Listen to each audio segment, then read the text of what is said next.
AIMIMची पहिली उमेदवारी यादी जाहीर.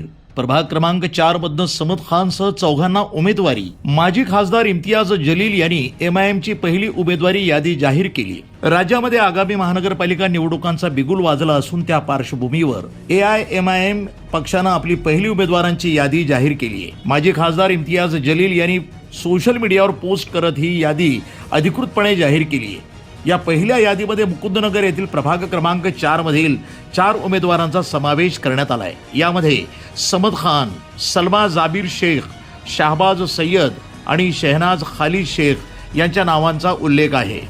एमआयएम कडनं पहिल्याच टप्प्यामध्ये उमेदवारी जाहीर केल्यामुळं स्थानिक राजकीय वर्तुळामध्ये चर्चेला उधाण आलं असून आगामी महानगरपालिका निवडणुकांसाठी पक्षानं तयारीला वेग दिल्याचं स्पष्ट होत आहे. इम्तियाज जलील यांच्या नेतृत्वाखाली एमआयएमनं शहर पातळीवर संघटन मजबूत करण्यावर भर दिल्याचंही दिसून येत आहे. News today 24 Ahilyanagar.